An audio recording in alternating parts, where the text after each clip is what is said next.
would accept that the size of gap we're talking about is more than mere fluctuations. Well, Keir Starmer was cornered in Parliament and he crumbled. An MP went straight for the jugular immigration, the economy and Britain's soaring national debt. 3 issues no Prime Minister can afford to dodge. I missed the middle word there, Steve. I'm so sorry. In May, your government borrowed the second highest amount since records began, £17.7 billion you borrowed just in the month of May, and only peak COVID in May 2020 was higher. Yet instead of clarity, we got rambling answers, vague excuses, and a leader who looked utterly lost.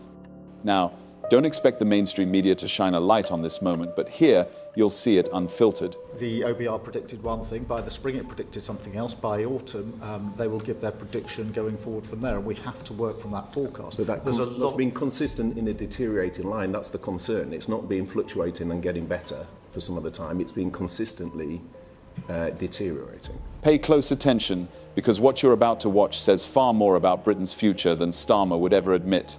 Don't forget to like, share and subscribe. Let me know your thoughts in the comments below. Thank you, Chair. Prime Minister, you've just been at pains to point out to Mr Byrne how much you're spending on different things. In May, the government had the second highest borrowing since records began, with only peak COVID in May 2020 being higher. Sorry, I missed the middle word there, Steve. I'm so sorry. In May, your government borrowed the second highest amount since records began, £17.7 billion you borrowed just in the month of May, and only peak COVID in May 2020 was higher. Do you expect borrowing this year to be higher or in line with forecast at the budget? Oh, in line with forecasts, and there have been monthly fluctuations, usually for global reasons, as you'll have seen in a number of other countries. But we have also obviously got our overarching fiscal rules in place, which are ironclad, one of them relating to borrowing as a proportion of debt. So tomorrow we will get both the June figure but also the figure for your first year in government of how much you've borrowed. You're expecting that to be in line with what was set out in the budget? Well, I'll see what the figures are tomorrow, and there have been, I think every month this year there have been fluctuations, broadly driven, and I think generally accepted as driven by events that are happening globally, almost capable of being tracked to them day by day. But I want to be in line with the forecasts. We've got the fiscal rules in place to ensure that we are in line with the forecasts. Well, the spending decisions you're talking about weren't global factors, they're national decisions. At the spring statement, the OBR found that there was a £14 billion deterioration in the fiscal forecast, the fiscal outlook from between the budget and the spring statement. Industry analysts are predicting a similar amount of deterioration ahead of the budget. Again, is that something that you would reject? Well, my experience so far has been of different predictions almost on a weekly basis as we get into the final stages of the budget, which is why I think it's important to see them over a slightly longer term and see what precisely those forecasts are when we get to the autumn. And I don't say that frivolously. I was very concerned only a few weeks ago when the conflict in the Middle East looked like it was going to escalate rather than de-escalate. I was very concerned about the impact that would have on oil prices and on our economy as a result. And therefore, I do think it's important for us to see this over a slightly longer term. We're tracking it, as you'd people imagine, would accept very, that very slight closely. variations. What I'm trying to tease out is whether there's a trend, and you're rejecting, for example, pretty widely accepted industry analysts that there's an expected further deterioration. For example, ING had predicted a further 14 billion. You're saying that's quite wide of the mark. Well, let's see what the OBR's forecasts are in the autumn.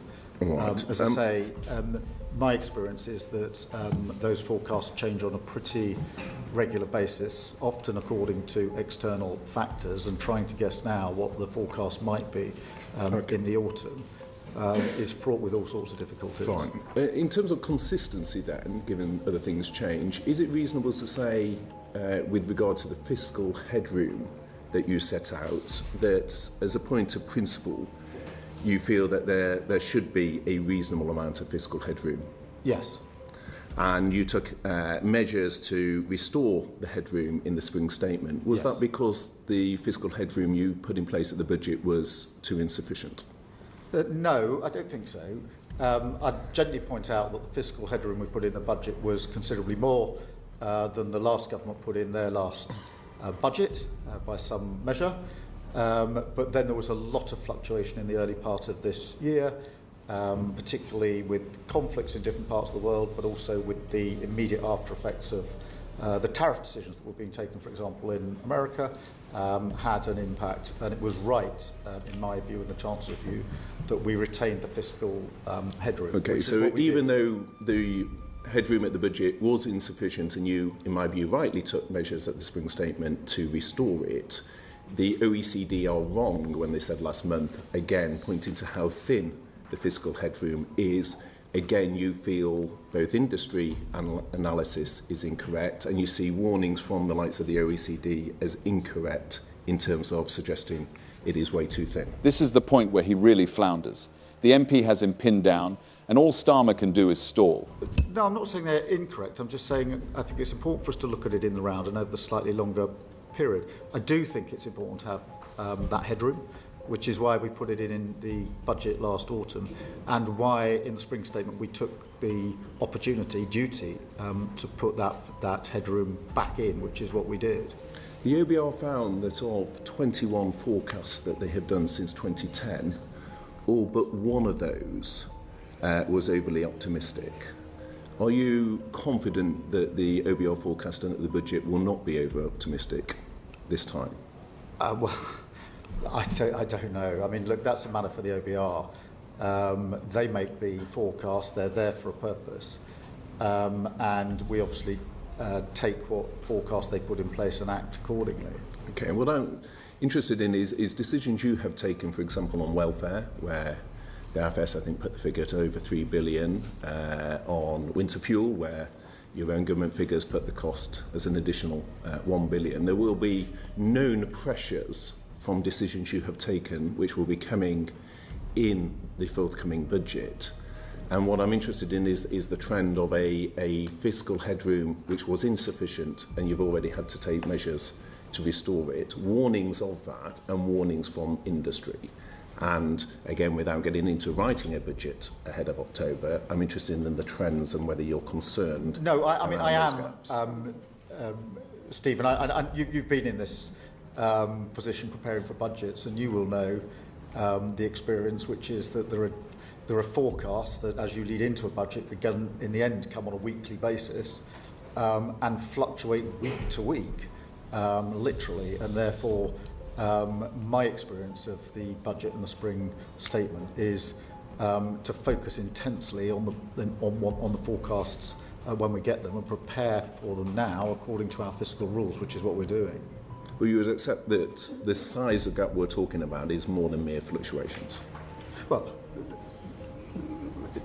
I mean, look, back in the autumn, the OBR predicted one thing. By the spring, it predicted something else. By autumn, they will give their prediction going forward from there, and we have to work from that forecast. But that's been consistent in a deteriorating line. That's the concern. It's not been fluctuating and getting better for some of the time. It's been consistently deteriorating. Well, different forecast different things. Nobody forecast that we'd have the highest growth in the G7 for the first quarter of this year, but we did. And I'm pleased about that.